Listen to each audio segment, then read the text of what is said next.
Art means different things to different people. It can range from moving art on television to static pieces in frames or artistic patterns on textiles. Art takes the form of any medium you choose to tell your story. It is not a standalone phenomena, but an ever-evolving organic expression. Today, we are going to talk about the use of art in content. My name is Abid, and this is What's Stewing.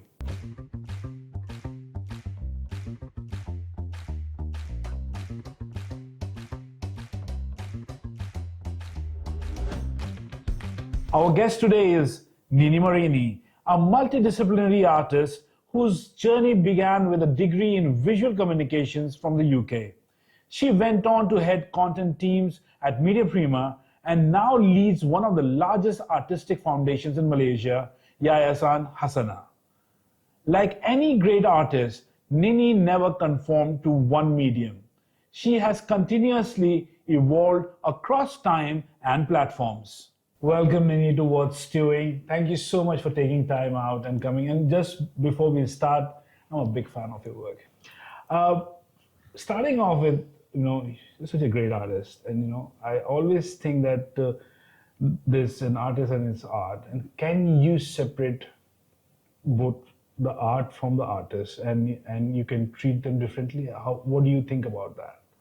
Yes, you can. And I think, yeah, when I was reading your question, I was like, oh, can you? And of course, especially with me, I'm such a multi-hyphenate, I would like to call myself. And I think the ability for me, sometimes I can be the observer with my art, and sometimes I can be one with my art. And sometimes I might not even just consider it part of my life. So I think it's really possible to create these pockets for yourself and these tubs to maneuver. So especially me, I have multiple personalities. So I feel like, I think you definitely can separate the two. Oh, really? I mean, you had a great, run, and from an artistic point of view, from your career journey, and what amazes me is that you have made an impact across so many platforms.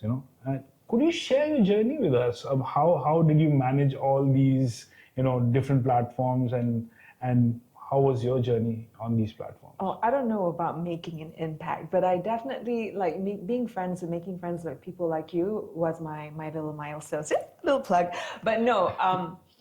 How did I manage it? I think I've always had to fight against the grain with me ever since school. I grew up loving art, and I always had to find a way to wedge in, and so even in primary school, finally people understood that I'm a really artistic girl.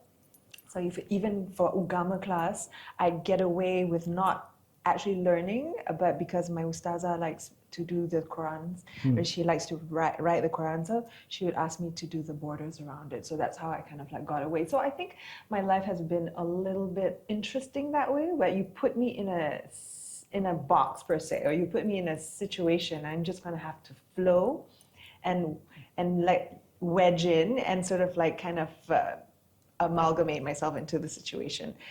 So that's how it started for me, and I think it translated into my professional career. I did art school. I graduated in university in visual communications, and that would be the artist version of media communications. Yep. I actually wanted to be an animator, but my mom said that's no life. I was really upset. Dark rooms and So I joined and I did this visual communications, which at the time was this groundbreaking art degree, where you're able to mix all kinds of things to create things, to create art. And I think so. Even in university, I was really obsessed with television. And I had this idea that when I go back to Malaysia, what am I going to do with this career, this degree of mine? So even in art school, I kind of maneuvered it towards television. So all of my study was either learning about Dexter's Lab artistic journey, the animation of Matt Groening. I wrote a paper on that, so all I had to do was on watch. Matt Groening. Yeah, so all I had to do was watch cartoons all day. Wow. Powerpuff Girl, and because it was the thick line era, and also South Park and the cutout animation. So at that period, it was all about fast animation and how they cut short things. So that was that, and then I also did a paper on like how the movie is manipulative as can be manipulated by trailers. Yeah. So all of those topics were self-directed, and I was like the media girl in art school. So when I graduated, I actually had like a internship lined up in Channel 4 in the UK, but we had recession at the time. And Dad was like, I'm not paying for another year for you to faff about in the UK. You have to come back and start paying. So came back, and not even 2 weeks of that, my dad said, you need to go and check this guy out in TV3, see Uncle so-and-so, and see if you can get a job there. So I went, you know, girl from the UK, and he said, go, TV3 is changing. We need people like you. So here's the deal. You have assistant producer for sports or entertainment, you pick. Wow. And I went, oh, I don't know anybody except for Siti Noaliza. I heard that she's a songbird. I missed the whole Too Fat thing. So I'm like, okay, sports. So that's how it started. My career started in sports production. Wow. And art student to sports. That was amazing, right? Like, you know, how do you do that? I was wrestling Formula One. From fiction to factual. Yeah, like, okay, first job was going to badminton and doing the score for that. And I was like, oh, how do I do this? But it was really good for me to learn the discipline of production. And eventually everybody caught on that I can do more than that. And so I finally found myself into brand for sports. And that's when I started doing promos. And that's when my visual communication skills came in, thank God. So I was doing storyboards. I was like creating like, you know, visuals and telling people stories with my art and making really cool promos, Wow. you know. So we have that promos connection from past, right? Yeah, we were just talking about it, Yeah. deck to deck. They don't even know these days, these kids. DG and beta tapes, you know. So the broadcast industry often prioritize, you know, practical solutions like budgets over art. Yeah. And during your time at Media Prima, you know, how did you balance the two? Budget over art. I think I learned very quickly, like, you know, I really wanted to make a difference in Malaysian television. I wanted to change everything. Like, literally, I wanted TV3 to look like MTV. Okay. So that was just not going to happen. So I learned very quickly that the client and the client at the time was TV3, the brand, wanted things a certain way. And how I dealt with that was, how can I creatively put my idea, my concept into this? And so I came up with this idea called Massify. Massify. So Nini Marini Urban, I would massify every idea that I had. And I began to realize that the content doesn't necessarily have to change, but the people, the host, the language, the graphics, that can change aesthetically. That's the easiest thing to change. And I realized that I could keep the creativity, the art behind the concept alive, but I just needed to give it a different cover. It's like eating nasi lemak in a five-star hotel. Yeah. Correct. Yes, it is like that, exactly. What kind of china are you using? Nasi daun, or are you going to use a plate? You know, that type of thing. Oh, so art is a very subjective thing, and you know, and creating television content makes it even more so. So, as you know, everybody has their own interpretation of art. How did you navigate subjectivity and make it work for yourself? How did your art and your thought process made that work for the shows you were creating? Oh yeah, no, it was a lot of the art of persuasion. I think that one of the key things that I realized very quickly is that the communicating your ideas out and selling it to them and rationalizing it makes more sense. And I think collaboration is a huge part of my DNA. And so I said I'll try to understand where they were coming from in that respect. And there was always a middle ground that I could find when I wanted to assert some of my ideas across, especially when I'm coming up with concepts for award shows and things like that. You know, I would come in and was like, okay, this year it's going to be art is magic or whatever, you know, music is magic. And they'd be like, oh, what, you know, and like putting that idea into their brand was something that I really needed to work hard at, finding a language that they understood. So I didn't necessarily need it to change my ideas so much, but I needed to present it in a language that they understood. Yes. I think that's a very smart thing to do, because if you want to make your ideas work, you need to just take a detour and Yeah. but make them feel that they I are hear you. understanding. So I'll just change the color. How Yeah, is that? oh, that works perfectly fine. So I consider storytelling a form of art. Yes. And how have you integrated storytelling into your artistic journey, and particularly for television? That has happened many times. And I'll give you one example. I came up with this concept. It was all about the movers and shakers of this industry. Pitched it to 8TV, and eventually it became a show called Self-Made. And Self-Made is all about people trying and breaking through barriers and just going and cracking the glass ceiling, as it were. And it was a moment in 8TV, I think, that was really important. And even for me, because I was going through this side gig that I wanted to be art for life, art for life, art for life, right? Like do what you love. And they celebrated that. And I eventually starred in it. So I think that's how I started weaving the story of like how you need to chase your passion and do what you love. And that has translated into a lot of the concepts that I've created in the past. Finding Even for things. television. Yeah, Okay. absolutely, yeah. Great. Yeah, I've come up with some crazy ones, and it's all about just sometimes the theme is about finding the thing that you do best in life. That's my theme, and I infuse it into a magazine show or an award show, breaking barriers and things like that. So I think that's how I kind of like stayed. You within. basically work on the DNA and an artistic DNA to a show. Yeah. Which works perfectly fine. Do you know? Nobody needs to know that this is what I'm going through. Yeah. But it so happened it was relevant to the time. So it's very rare to see traditional artists working in television. Why do you think there is such a divide between these two mediums? I don't know, and sometimes it really was frustrating for me, especially when I left media, and they were like, "Oh, Marini, you artist, you paint." I'm like, like why can't I be multiple? Like, come on. That's why I like branded myself multi-artist, right? Like a multi-hyphenate with an artist at heart. And actually, it's just a brush, right? Like artist equals brush, TV equals camera. That's how rigid everyone is thinking.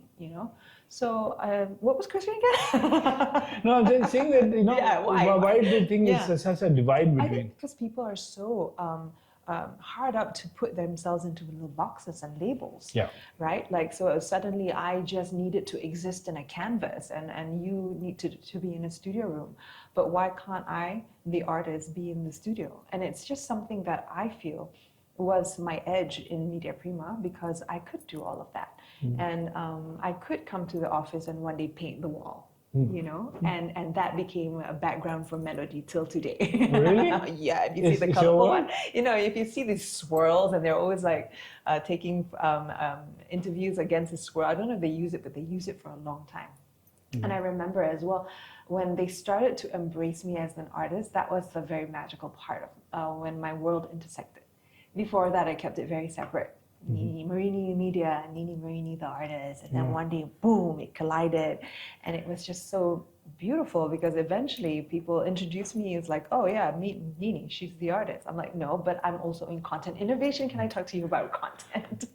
That's good. Yeah. Maybe that's a new brand of artists we can have in both platforms and No, both. I'm glad you brought that up because I think artists should be seen as people that they can actually do things. They are great creative thinkers. They can think outside the box. But you need to train the artists as well. Yeah. But we are highly adaptable people.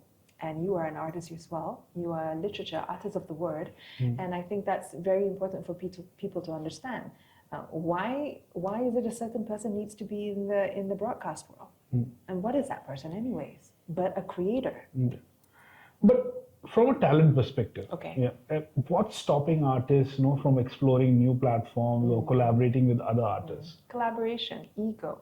Well, I think the biggest one is ego. Money. Money, how much are you going to pay me for? Ego, who's going to be the bigger player here?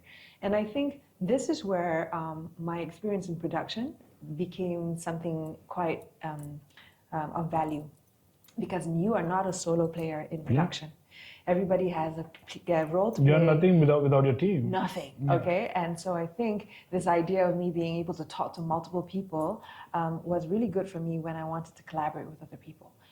I was able to socialize and say, hey, this is my idea. What do you think? You know, even doing co-productions back in the day, right? I want to do this television show. You do this one. And so that kind of skill set I was brought into when I started having conversations with other artists to co-create. And a lot of people, especially the pure artists out there, they don't really want to do that because they're scared of failure. What if my vision is not seen? But that's not how I usually do my art. Those are the things, and that stems from ego. So yeah, the need or like the lack of collaboration, the lack of co-creation stems from ego and fear of, I think. And if I were to say this to any artist, they'd be like, no, but it's really true. It's about like, where is my point of view going to be seen? Or like maybe his part is going to be bigger than my part. So I don't think we should measure it that way. I think when you come in, you want to create something together, no matter who puts in what amount. I think the end product is that it is the amalgamation of two, or co-creation of two minds, or three even. So I think that's the beauty of it. More artists need to do it to be innovative now. In fact, I'm trying to see whether we can innovate cross sections now, like not artist to artist, but artists in tech and artists in Because art is needed everywhere. Means from an album cover to the landing page of an OTT platform, you can see art everywhere. So I think that is where I think progression of art and collaboration with other artists matter. I mean, just as when you said that, I'm like, what about AI? Right? I'm coming to that. So just shifting gears and talking about, your family has been, has deep ties to traditional Malaysian textile design and art, and you have been instrumental in its restoration and promotion for a long time. You're making Malaysian textile art designs cool again. Can you tell us more about it? Can you say that a little bit more convincingly? No, but trust me, I mean, look at your baju. It's part of. I can surely say that it's part of history or something. Well, I kind of did it because of you, because this is Indian paisleys. Oh, really? So, like, paisleys is a huge motif and very known in India. They love their paisleys. Yeah. And so I did it. And of course, we love blue, right? Yeah. No, this is a different kind of blue. It's purpley blue. Yeah. Remember? Yes. Anyway, they don't know what we're talking about. So back to that. You're saying AI, right? No. I'm talking about the textile. Textiles. Talking about textiles, my mother was instrumental in making me fall in love with traditional textiles. My journey in textiles started with her. She was a lecturer in a university for 20 years, and she taught surface pattern design and textile design. And I imagine me, little Nini, following her to university and seeing all of this in front of me. Of course, I would be bound to be affected by it, right? So I was very obsessed with motif and pattern growing up, but I never went to university to study it. My mother did not want me to do that, hence visual communications. So then later on in my older years, and we've always been like every year, fabrics are a huge thing for Raya and all that. And she started getting involved in traditional textiles with the former queen. And that's when I started paying attention to it. And I started to see the magic in traditional textiles, the stories that it told, and if only they taught me history this way. Like, how the silk route and the oceanic route, and how it all amalgamated and how it all came together, and how our cultures intersected and how it was told through fabric. And I think that was the beauty. That's why I said, okay, this is something that I need to pay more attention of. And I got myself into a little mud pool. So my mother founded a textiles organization, and she swiftly escalated me to president because she was too tired to run the NGO. So I was doing that for the last 4 years. And it was about instilling love and pride for traditional Malay textiles. And, do you know traditional Malay textiles? The three main categories of it? I only know batik. Yeah, exactly. Well, batik is good. Good. Yeah. Good that you know batik. There's also tenun and there's also songket. Yeah. And there's a difference. Tenun means weave, and songket is also weave, but songket uses gold thread. Yeah. And so my quest is to get people more involved and to know more about it, because actually the clothes on your back tell a huge story. Yeah. And where you come from. It's a Even the good idea. patterns, Motifs. And that's a huge thing for Malaysian motifs as well, that the pucuk rebong, which is like the bamboo shoot. Recently I interviewed a seventh generation songket weaver son. Wow.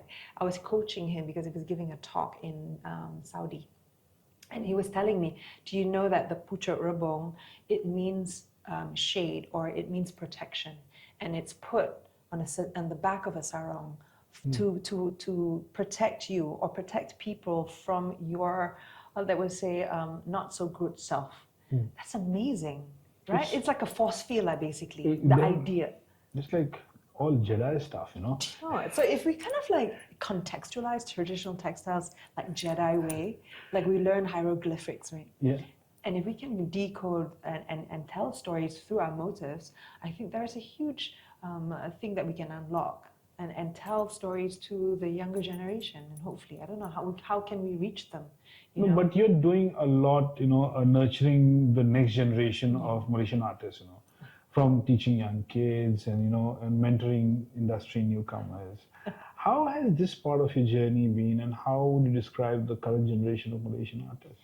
Okay, so that's another. I love your sweeping claims that I'm doing this like single-handedly, No, but Star at least Wars. you're taking the initiative of doing it. Okay, yeah, I'm doing part of it, like whoever that I can impact, right? So, how am I finding the generation now? So I'm going to talk it and hone it down to my 15-year-old niece and my 20-year-old nephew. I teach them how to do brainstorming, ideation. I found that the pandemic affected them in a huge way, and learning how to put 2 or 3 ideas together and developing it into a new idea is something of a challenge for people, and that's a problem. So if I say, Abid, today I'm going to get you to get this mug and this phone and combine it, can you come up with a new story for me?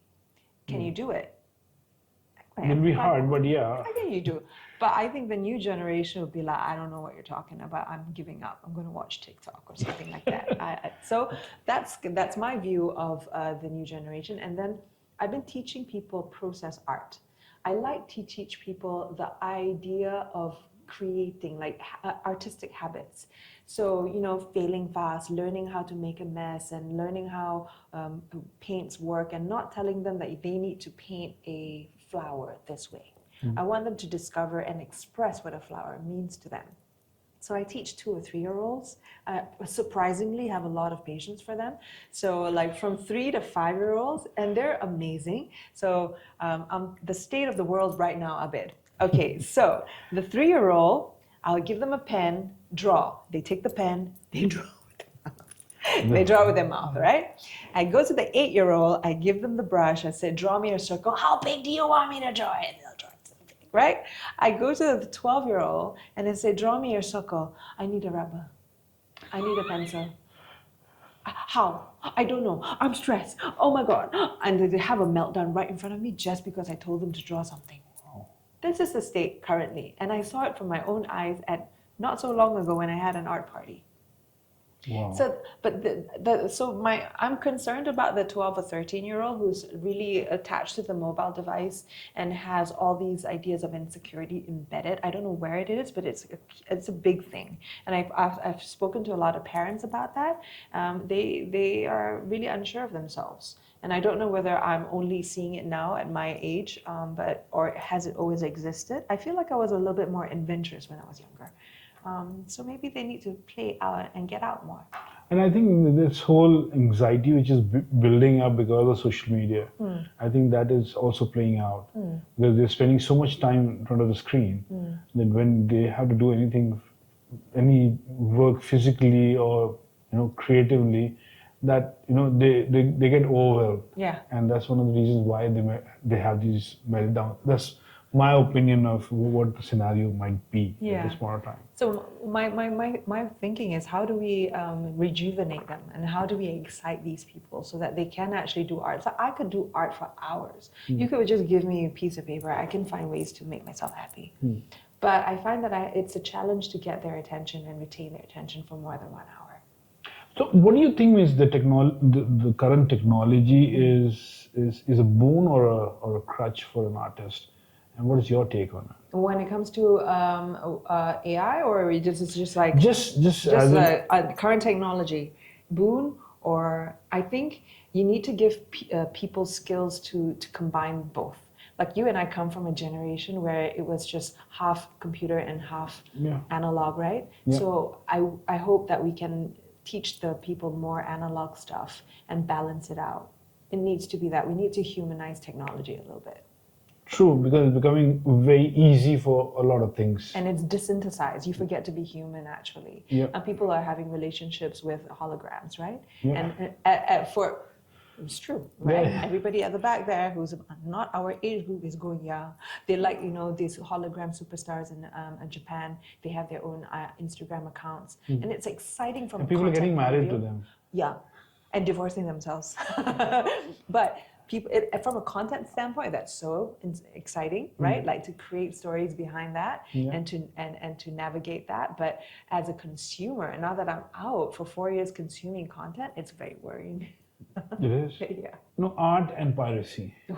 Okay, so it's means like any other medium, it's on the rise. You can, you can download stuff, you can tweak stuff and make it your own, and then So, how do you think it can be curbed? When I left media, I had this whole idea because I was doing licensing, right? My last tenure that I was doing art, animation, and licensing, and I'm like, I'm going to go out there and I'm going to start doing licensing, and nobody knows any better, right? And it's like I realized everything. Okay, all the copyright belongs to you, but there is impossible for you to license a paisley, right? And it costs a lot of money to do that. And of course, in Malaysia, the laws are not protecting you. It's only protecting you in Malaysia. But when you go out to China, it's not protected, as you know, right? So it's more money to then patent all of that. And it just takes one tweet, and then suddenly it's not already. So it's a huge problem in art. People are plagiarizing, taking things off, and you can't protect it. It's like television content formats, Yeah. You change a little bit and it becomes a new format. It's like Who Wants to Be a Millionaire, and then like in South India, they changed a little bit and called it something else, exactly the same thing. I know that story because I used to produce the show, but yeah, so that's the state of it, right? And when you were asking me this question before, I thought about Beena, who was a textile designer in India. And she comes from like hundreds of years of her family all do fabrics. And I asked her, this particular design and motif, you did it from your village and all that, but people, what do you do when people copy it? Just design some more. And I'm like, oh, okay. Clean and clear answer. You can't help it, Nini. Because she's just saying, you can't help it, Nini. Everybody's gonna copy you. Do more. And I'm like, yeah, okay, fine. So as artists, I think, yeah, we can create more. It doesn't stop us, right? Yeah, and coming back to your favorite subject, AI. Yeah. So with AI creating art, like on a click of a button, what do you think the future holds for content creators and artists? I like it. Oh, you like it? I'm excited for AI. I did AI and Google once. Google invited me to test the learning machinery behind AI.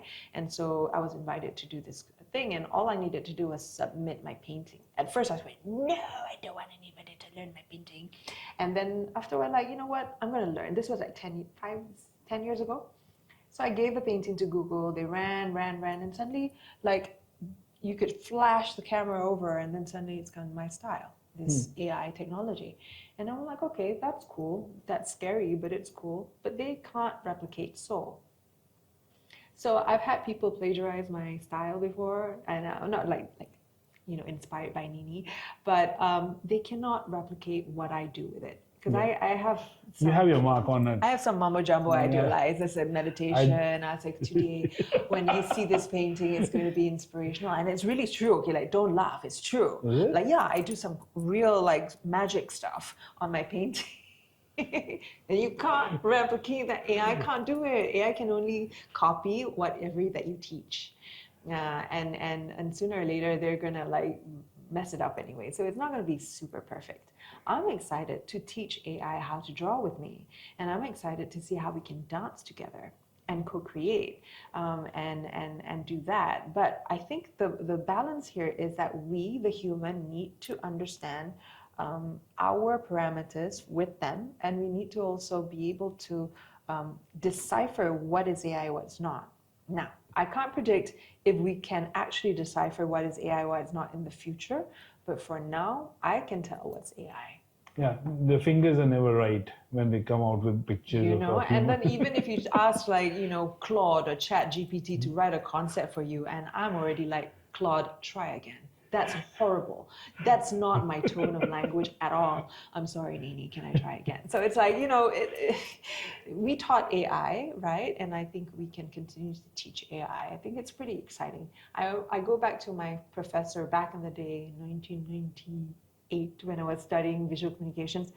And at the time, TV was going digital in the UK, and computers were just, we were talking about vector art, like Avatar, right? Like one day we're going to have fake actors. And it was like, well, Avatar just came out, right? Yeah. So that was years ago. And he said, the computer is your tool. So AI is your tool. It could be your best friend or it could be your enemy, but it's there. And you need to just play around with it and see. Maybe we're meant to just figure out what to do with it, you know. But again, nothing beats tactile. So I always say, balance it out with paint. So with that note, we come to the end of the show.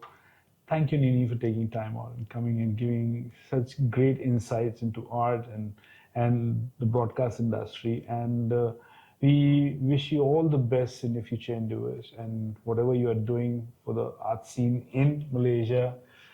More power to you, and we'll see what you'll be working in the next year and the year, many years ahead. And best of luck for that. Thank you, Alhamdulillah. Thank you, Abid. I'm so happy to be here. We didn't talk a lot about content, but that is content. You know, that is something which makes content beautiful. Yeah. Right. Yeah. So that's we have talked the packaging of the content. True. Which makes everything beautiful. See, this is why you're the artist of the content. But thank you for having me, and I think that I look forward to also seeing what you want to do. And in the future, I think that you and I can work together a lot more. Sure. That we need more storytellers to tell more stories about our fabrics and more stories about our art. So I think that collaboration should happen. Inshallah, for sure. Thank you once again, Nini, for coming. Thank you. That was Nini Marini, an artist like no other. With so many opportunities and challenges facing artists today, how they navigate the technological future remains to be seen. Thank you for watching, and until the next episode, keep stewing.